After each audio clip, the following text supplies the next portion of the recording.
So it feels important to clarify that this isn't a call to action for people 55 plus to come together and get prepared, but rather it was a metaphor for the way in which we can come together as a community of well-being and mindfulness to be a political force for change. And so that's what we're here to talk about today. And I just want to say it's an absolute privilege to be here with Sharon Salzberg, who deserves no introduction. How many times have you been here at Wisdom? Maybe 4. Yeah, so she's an alumni here, but is a great influencer in our community, an author of many inspiring books, and has been very much so a teacher and an ally and a friend as we have been dreaming up and designing this movement for the last couple years. So I want to say thank you for being here and being a part of this conversation. I think it's really cool that we're kicking off the conference with this conversation of what is possible when we come together, because what is happening within us, what we're experiencing within us through our practice and around us in community, and what's being amplified in places like this, like Wisdom, is really quite remarkable. And I think that's probably why we're all here. And it's just in time, quite frankly, for the planet. And so I want to take a moment to invite the outside world into this room so that we can get centered and oriented around what we are facing as a community and as a humanity. So before we do that, I want to encourage you to get grounded, get up in your seat, feel your feet on the ground, so that we can come into this conversation from an embodied and really conscious, resourced place. Because these are complex times that we are facing, right? How do we make sense of a world where 1 in 2 Americans are suffering from chronic diseases despite a thriving pharma market that totals over $377 billion, right? Or an American dream that buys almost half of this country a life in poverty, and not because they're unemployed, many of whom have full-time jobs who are struggling to pay their bills and to feed their family. Or a country where we are building more prisons than schools, incarcerating more children than any other country, many of whom are Black and Latino youth. Or a democracy that's built on citizen participation, but that is bought and sold to the highest bidder. We are not well as a nation. This is the really depressing part, by the way. I'll get to the good part. But the truth is, we are not well as a nation, not by a landslide, not when we think of the whole of our humanity and our community. And it is not by accident, right? We live in a culture that tells us that we are not good enough, and we believe it. It says, buy this and you will be happy, do this and you will feel good, read this and you will be enlightened, right? It is a system that is very much rigged against all of us. And I was very much invested in that system for the first quarter of my life. I was in advertising sales. And I had my political wake-up call on 9/11. I lost my stepdad. He was a fireman. And it was a day that I think many of us remember as a real reminder of our shared humanity and shared suffering. And that was a day that really changed me. And so it's no wonder that we feel powerless in the face of all of this. I want to name that. I felt that after 9/11. And I continue to feel that, which is why we are leaning into what does it mean to get powerful together, to reclaim our power on the inside all around us, to create a new system that can stand up to the system that we are facing. And Citizen Well, which is an organization that I'm a part of and that Sharon has been an advisor to, has really been leaning into how we can do that together. And in the listenings that we've done over the last couple years, in trying to understand why people feel disengaged and disconnected from the system, right, from our ability to participate or to affect change, what we've heard from people is that people don't feel like they are reflected or their values or their issues in the current political system. It's as if we lack a belonging to the way in which we can engage, or we're politically homeless in the way in which we don't know how to relate to a system that was originally designed, the political system, to take care of all of us. And so this system that we exist in is important to acknowledge. Like, we can't be ambivalent in the face of it. And all of us are affected by the system. But some are affected more than others, right? The fact that we get to be here in this way, the fact that we get to be well in this way, is an experience of being in the world, of being in America, that not many people have in this country, right? If you live in the conditions where poverty and unemployment, lack of housing and healthcare are more prevalent, you are struggling to survive, much less be well. And so the well-being gap in our country, our ability to be mindful, is really real. And it's not other people's problems. These are all of our problems, right? We can't ignore the suffering of our brothers and sisters. Our practice that is anchored in that value of interconnection and interdependence says that we cannot be well and mindful and whole unless everybody is well. And so what does that call us to do as a community? How do we stand up in the face of this system? Right? How do we come together for change? What is the new story that we need to be telling about what is possible? And that is the conversation that we want to have with you today. And here is the good news. I told you. We are a community that is 50 million people large. There are 50 million people in the United States that are engaged in lifestyles of health, sustainability, and mindfulness. That's about 27% of our country. And just to give you some context, and here's the AARP context, there are 37 million members of AARP, arguably the largest social and political force in our country. The NRA has 5 million members. And we are a community that is so committed to this lifestyle, we are fueling an economy of personal wellness and organic food and sustainable products that totals $300 billion. So we are powerful already, right? And we are very much already united around values of love and justice and compassion and interconnection.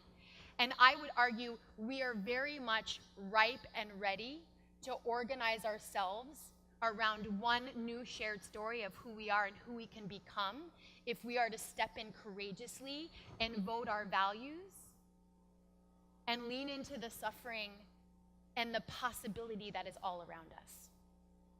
And so that's the opportunity that we kind of want to lean into today.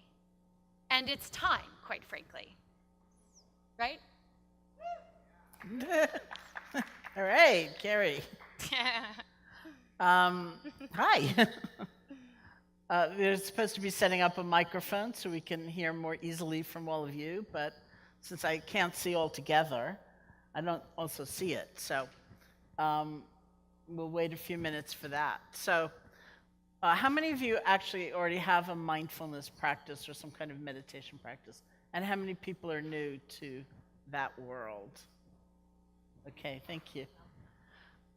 Something I've long considered, as I clearly am very immersed in the world of mindfulness, awareness practices, compassion practices, is that I've often felt that as a community, while these practices, I know deeply from my own experience and from teaching for so many years, really do elicit that understanding of interconnection and compassion and that sense of being brothers and sisters rather than being so rigidly held in self and other and us and them.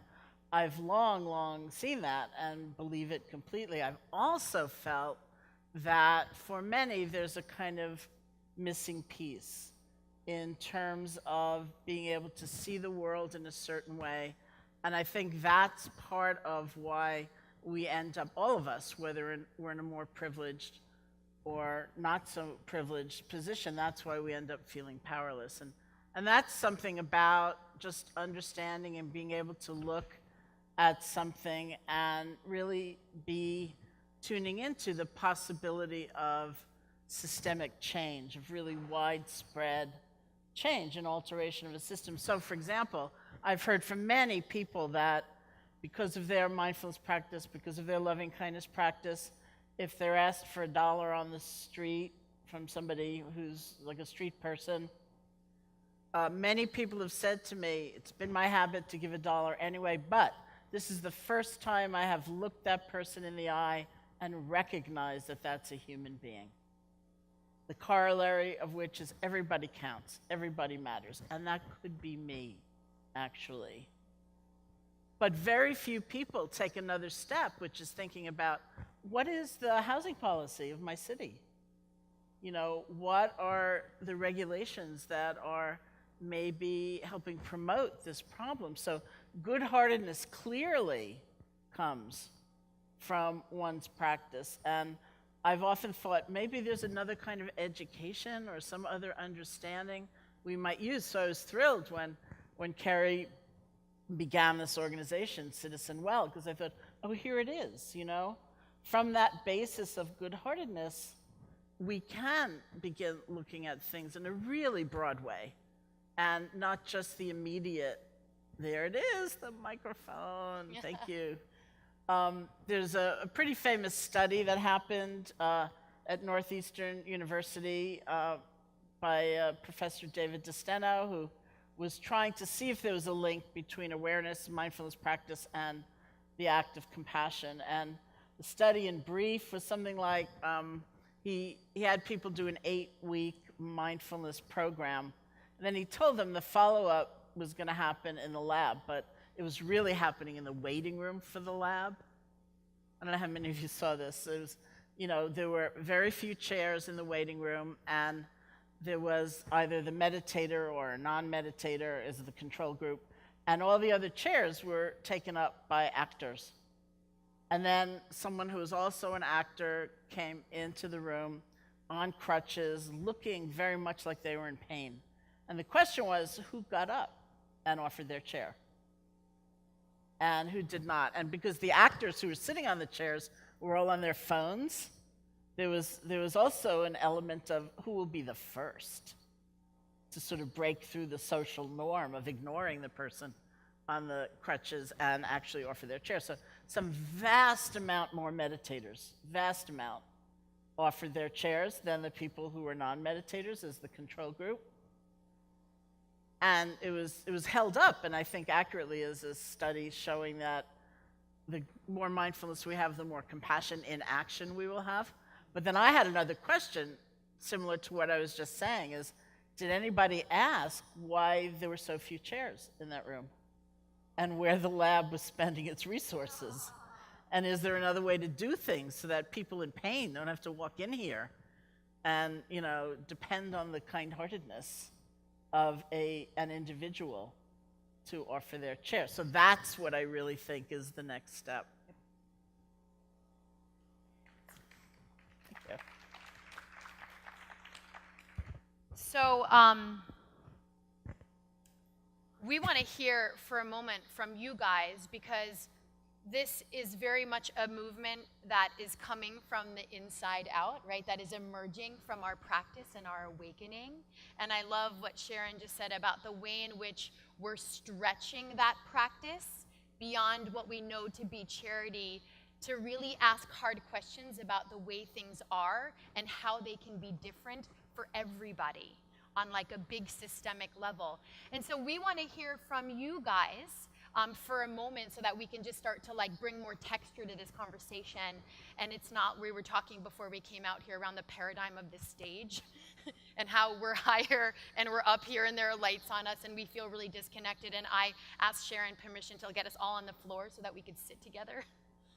Because that to me is like a disruptive way of being together.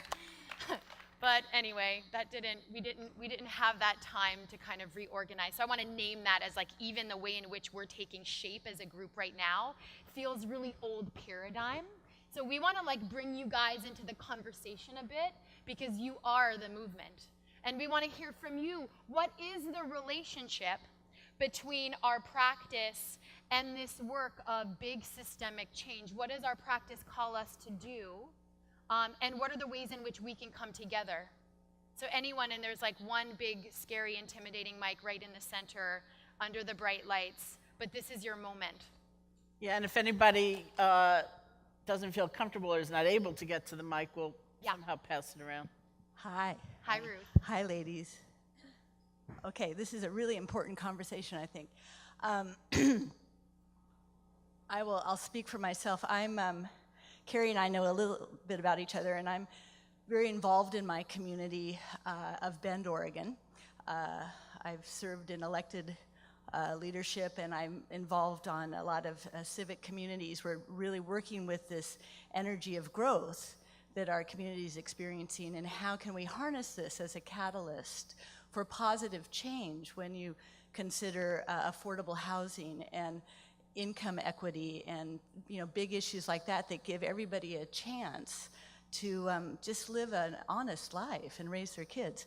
So the challenge I often face is, if I'm talking about this after a yoga class, for example, we're in a like-minded room. When I'm speaking of things like this before city council, the language, we don't have a common ground in terms of language. I believe the values are there, but and we share them, and I think everybody in their way wants the best for our community and for our neighbors.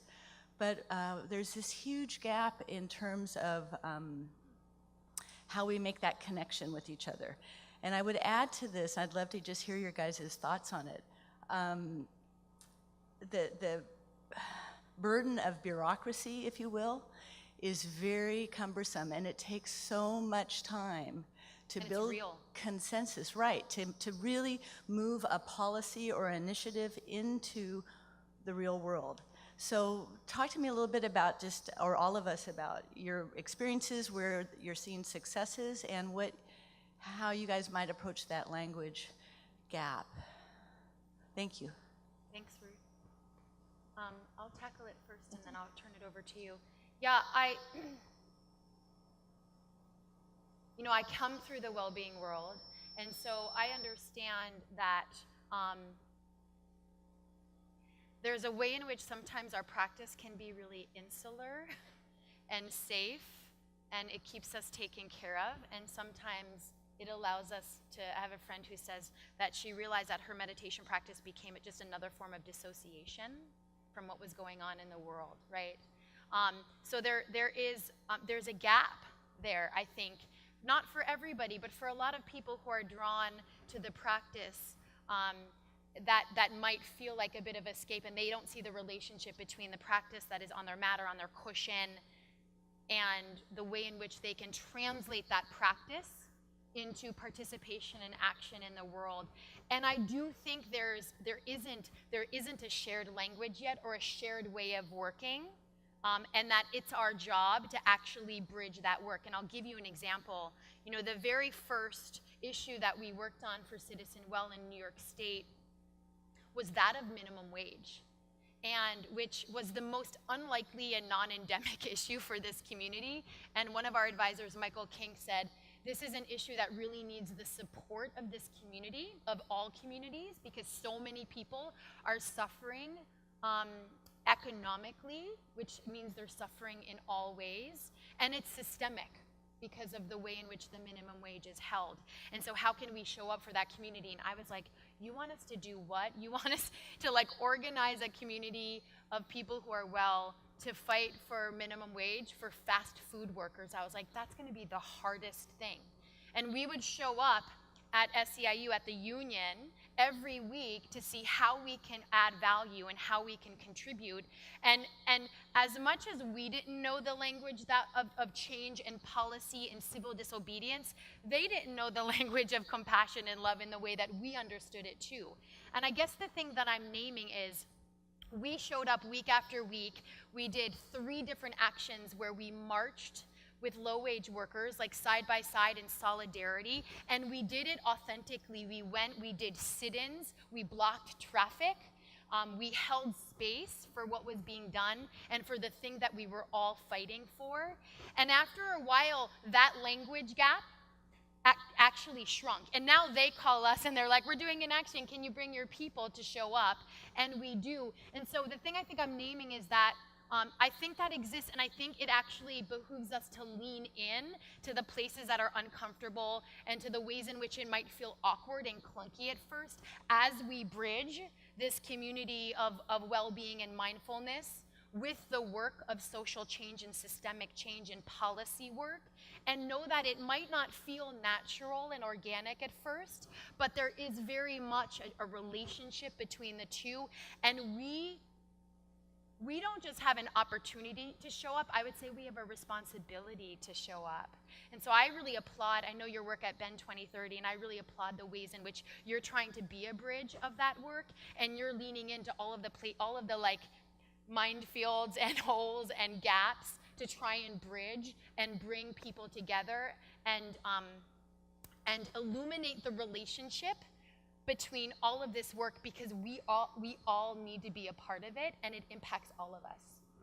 You want to add anything? Yeah, I was reflecting back on some of those meetings at the union, and by the end, the president of that chapter of the union was saying there's I don't know, McDonald's or Burger King or something in the Capitol building in Albany, and he said maybe we could just get like all these people to stretch out their yoga mats, and we could have like an action of like everybody doing yoga and blocking the entrance to Burger King, and but that took time, for that kind of relationship to build. And I was also thinking Michael Kink's dream is to get me arrested for civil disobedience. So you have heard it first. If you read that somewhere, Michael got his way. He already got me arrested. I know. Kerri said he can get you out really fast, in and out. So, but that is an example. I mean, there's such joy in coming together, even with the frustrations and the tedium and the setbacks and the fear and everything else that arises. There is such joy in coming together and doing an action for the public good. It's like, it is a huge sense of community.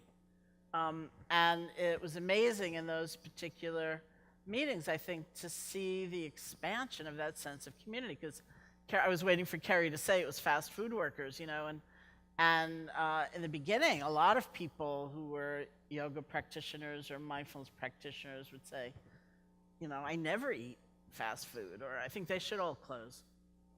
There shouldn't be such a thing. And to actually meet the people who have such huge courage. I mean, these people who are going on strike have nothing else, and often their families are not that crazy about the fact that they're taking this action, and because they're risking the little that they have. I mean, many people do, like Kerri said, they work full time, they live in homeless shelters because that salary is so small.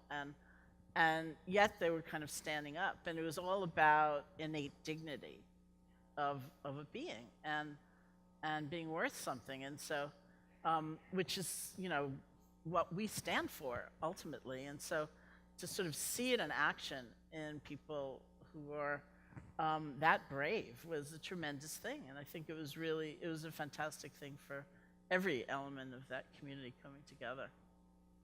And it's a wild experiment. I mean, really, I think sometimes what we often say is, we all say, Loka samasta sukhi no bhavantu, May all beings everywhere be happy and free. And we often ask ourselves, what do we mean when we say that? I'm thinking about, my name is Eve Decker, and I'm thinking about the refuge of Sangha, or like-minded community. And I've been a practitioner in Vipassana since 1991, and I've been involved in different kinds of social action. And yet I find that for myself as a practitioner and teacher, and also for many folks that come into this world, we are highly sensitive and introverted, and the refuge of Sangha is underdeveloped. And I think that we need to go more to that working with interconnection as powerfully as we work with awareness and kindness. And but I also think that the way that us humans make change is with baby steps. If we overstep, then we get frightened and overwhelmed sometimes, especially if you're introverted to start with. So my question for the two of you is, for those of us who desperately want to develop our capacity for connection, but we're stymied by conditioning, what baby steps do you teach? Do you practice so that people who care but are not used to connecting can connect and be courageous in that way? Mm-hmm. Well, I went to India in 1970 in order to learn how to meditate, and I came back in 1974 as a teacher. And because my own teacher had told me to teach, so I did it really the old-fashioned way, And the group of us who came back at that time and began teaching, I think, had this huge blessing of community or Sangha, but we took it for granted. Many of my, not all, but many of my closest friends I met in my first retreat 45 years ago. That's where we met up. And so I think as we began teaching, we didn't even imagine what it was like. And I think it was a disservice to people we were teaching. I couldn't imagine what it was like to work at a unfulfilling job all week and feel so alone with your values, and or having real moral, ethical challenges where you work, and not knowing who to relate to for all of that. And so we didn't emphasize it. And then we kind of woke up one day, and said, whoa, this is like a big problem. And so I think there is more consciousness and awareness, just as you're describing, about that now. One of my main practices in terms of teaching is loving kindness, which is all about connection. And so I think that you don't have to think about something overwhelming and way beyond what your introverted nature can tolerate, but it is one being at a time. It's actually listening and learning. And I think what Kerri is talking about in this invitation is going beyond people who look just like you or have exactly the same kind of livelihood or whatever it might be. It's stretching. And using that opportunity to really reflect on and honor that kind of innate dignity within someone else, just as within oneself. And so I think that's the way it happens, because it's sincere. And I think if you ever get involved in a movement and the metric of succeeding and failing is based on something other than connection, and what we can see right now, you're in trouble, because things are frustrating. It can take a lot of time. There are huge setbacks. It's not like a linear process. Like really, I think nothing in life is a linear process, actually. It takes tremendous resilience and wherewithal and a kind of faith. And so that comes from the beauty of the connection, which is one by one, as it goes. I'll speak to it from an organizational standpoint. Our practice, in the face of a culture of individuality, right, that reinforces fear and scarcity and solitude, right? Like that's often what we're facing out in the world. We have to disrupt that by being a fierce commitment to being in relationship with ourselves and with one another. And so within Citizen Well, we're trying to like, and as we build relationship in community, relationship actually like is the disruptor. Like that is like the cultural paradigm that we're trying to remember and rediscover and reclaim. And I do think it means that, because I think often in social change and in politics, there's a way in which we can bypass the practice that's closest to us and sort of extend ourselves outward, right? And so we are really trying to design a culture where we walk the talk in how we practice together, in how we honor our relationship to ourselves and reclaim our inner power, and in how we build relationships with one another so that those relationships are in integrity. And then we can expand out from there and start to include courageously people that might be different from us, or people that might have different opinions or perspectives or orientations in the world. And that practice really enabled us to like stand on the front line at some of these actions side by side with a fast food worker and be in authentic relationship. And be in authentic relationship in the most unexpected, unlikely way. And in our last action, I'll just share this with you, we often come together in small circles. We'll talk about that in a moment, like small community circles where we can relationally lean into the ways in which we can make change together. And we came into one after the last action in New York. And by the way, many months after we started that action, and we were like, we didn't even like dent the way in which we were able to make change on that issue. We just showed up in solidarity and in practice. There is a much larger coalition and movement that's been going on for many years of fast food workers and many workers across sectors that have been fighting to raise the floor of the wage floor. And that did pass in New York in September. And like, while like, I don't think we had any impact in that, like the fact that we were able to be a part of that was like one of the most transformational experiences for us, and really reinforced, I think, our belief that we can be a part of something and that there's a place for all of us in this work. But we came together in the last action right before that passed. And it was people in our community that had marched, and we were like, it was a 5 a.m. action in Brooklyn, and there were fast food workers there with us. And that was the trajectory of how we worked together. Like, we had expanded relationally our community so much so that like it did begin to include people from other communities in really authentic ways, but it takes time. Yeah. Marianne there you and are. Love. So I just want to speak to that question and also honor, right? You have taught me beginning yoga. I've fallen on my face trying to do crow pose, and you kept saying like, the first step is hold your stomach. And you've taught me beginning meditation, just follow your breath, follow your breath.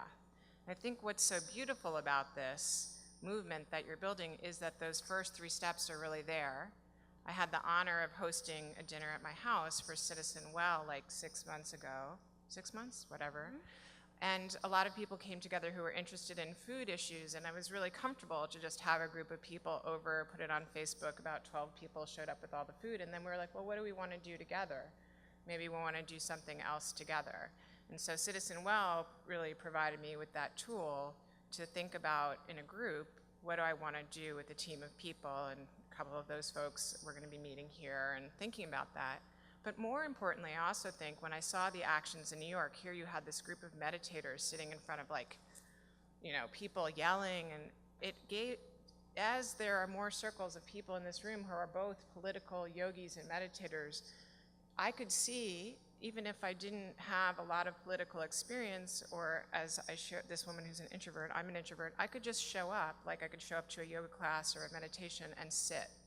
You know, you had sit for Fight for 15, or yogis doing a protest outside of a Hyatt where there were domestic workers who weren't being paid enough doing a yoga class. And if all I do is show up, if my practice is first to show up, What this room full of people who has maybe a little bit more interest in political experiences is we can be the place, the bridge, that allows people to see that this community is there, and all they have to do in that first step is show up. Yeah. And I appreciate that you're offering those of us a small circle process to maybe do a little bit more, or to show up as a group, because as an introvert, I don't like to really show up alone. I wouldn't have come early this morning, except a friend of mine was like, you have to be here. So even coming here, I'm like, But I do think those two things, right, being that when we have a group of meditators or yogis who are in McDonald's, other people think they can just show up. All I have to do is lay my mat down. I don't actually have to know that much about the issue. I can just be there. And that is the bridge.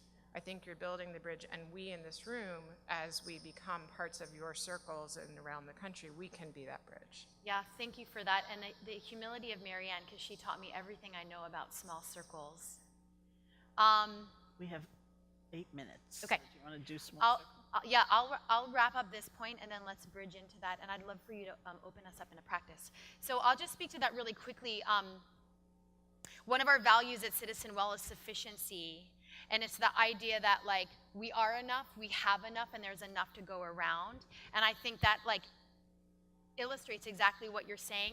It's enough to just show up together. It's enough to just ask hard questions about, like, why was the room set up this way in the first place? It's enough to lean in and be uncomfortable. And those baby steps, one at a time, is actually the trajectory and the pace in which we need to move to make really big change. Like, big leaps and big sprints are sometimes necessary, but I think the thing that we're building together is, like, long-term sustainable culture shift. Like, how do we want to be in community together, and who are we becoming if we are to ensure that everyone in this country can be well? And that's not short-term change. And that happens relationship by relationship, circle by circle. And Marianne, who's one of my mentors, sent me many years ago to Saddleback Church to learn about how the evangelicals were so powerfully organizing all over the country, right? Right now, there are 7,500 small circles around the country around community service and social change. And what we learned in that is that people were simply coming together in shared practice and values, and leaning in together and determining for themselves how they wanted to show up in community. And that's exactly what we're trying to replicate here through the values of mindfulness, interconnection, love, and justice. So thank you for bringing that up. And we'll talk in a moment after, at the end, what it looks like for us all to step into our own circles, to be like catalysts of our own small circles in community, so that we can begin to build this movement on the ground, circle by circle. Do you want to lead us in a quick meditation, and then we'll do a quick breakout? Okay, the breakout can't be more than 3 minutes. Cool. 4 minutes, okay. All right, let's meditate. I'm That very feels important. mindful of this clock ticking, because we were told, like, stop after 45 minutes, which I also apologize for. Okay, so if you want to just sit comfortably, close your eyes or not, however you feel most at ease. Let your attention settle into your body. Notice what you're feeling, whatever's coming up, without judgment.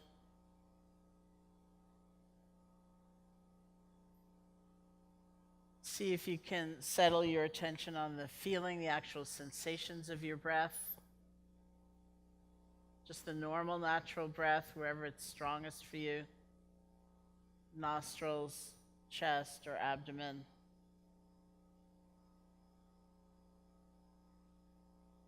And you can take note of the fact that this is your refuge. Wherever you are, whatever you're feeling, whatever's going on around you, you can remember to just take a breath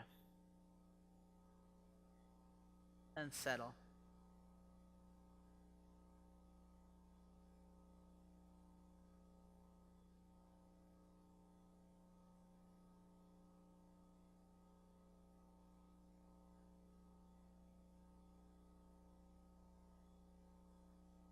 Thank you.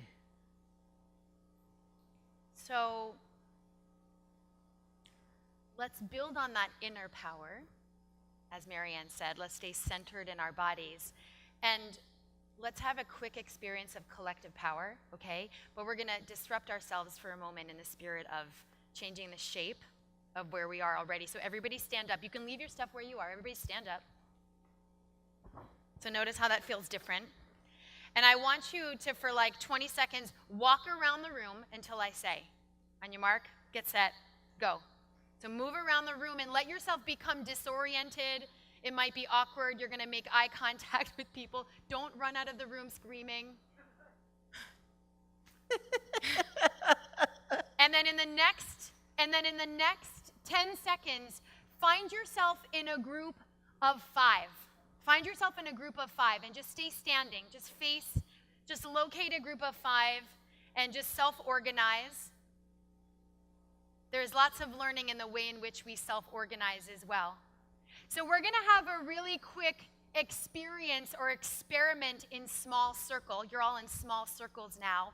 And this is what we believe is the technology, the unit for how we build power, relationship by relationship, circle by circle on the ground. So imagine this group amplified by 200 around the country, okay? And here's the question I'm gonna give you 2 minutes to talk about because, so don't stress out. You don't have to answer all of the world's problems. What is the secret sauce or the special power that this community of mindfulness, right, that this community that is aligned in the values of interconnection and love and justice and compassion can bring to the current political landscape or to our current culture?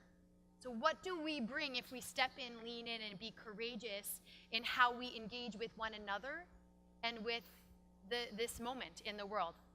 So on your mark, get set, go.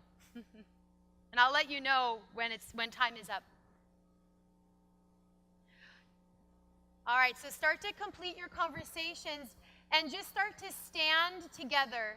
Just begin to stand together in silence. And I'll know you're complete when you're quiet. I'll know you're complete when you're quiet. So see if you can just stand. This is the most awkward part, by the way, in the presence of one another. And see if you can continue to look at one another.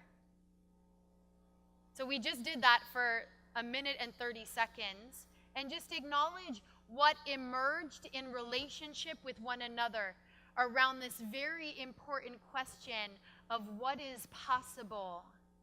What is possible when we lean in, when we bring our values to the conversation, when we bring our practice to politics, to the way in which we take care of one another.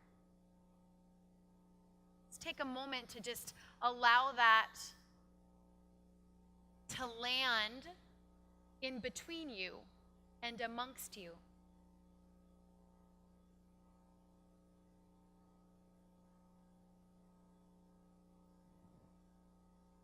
And imagine what is possible if we were to amplify this conversation and replicate it all over the country. People just like us coming together with curiosity and compassion about what really matters to us. Reclaiming our inner power and rediscovering our power together.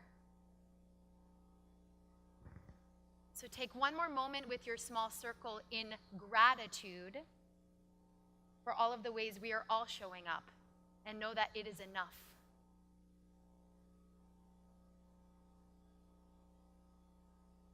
All right. And then begin to come back to your seats and grab your stuff. Our time is done here. I hope that we've solved all of the world's problems.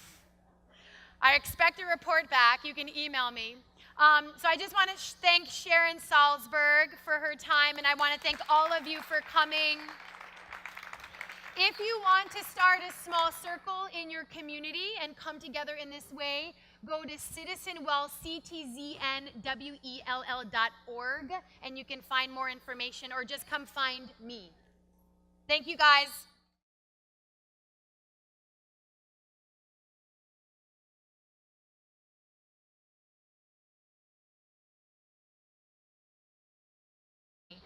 Or a country where we are building more prisons than schools, incarcerating more children than any other country, many of whom are Black and Latino youth.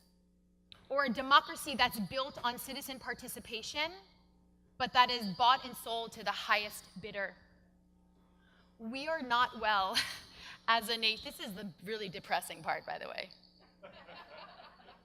I'll get to the good part. But the truth is, we are not well as a nation, not by a landslide, not when we think of like the whole of our humanity and our community. And it is not by accident, right? We live in a culture that tells us that we are not good enough, and we believe it. It says, buy this and you will be happy, do this and you will feel good, read this and you will be enlightened, right? It is a system that is very much a teacher and an ally and a friend as we have been dreaming up and designing this movement for the last couple years. So I want to say thank you for being here and being a part of this conversation.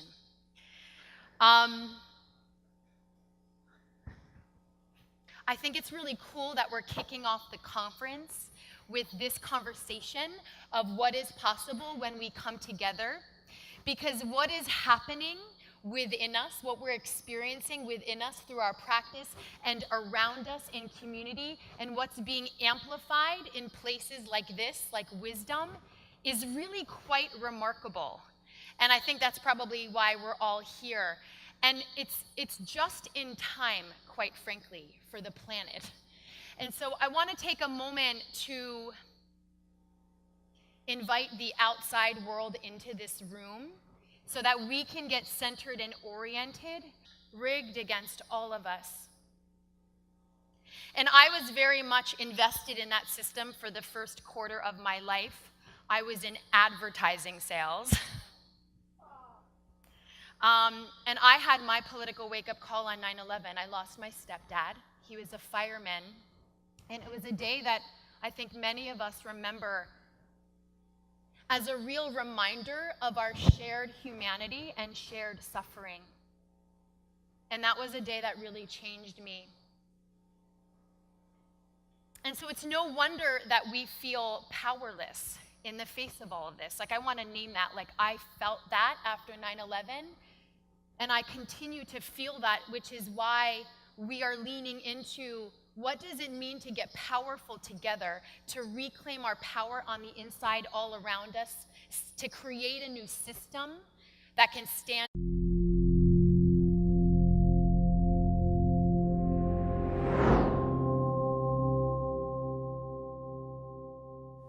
So it feels important to clarify that this isn't a call to action for people 55 plus to come together and get prepared, but rather it was a metaphor for the way in which we can come together as a community of well-being and mindfulness to be a political force for change.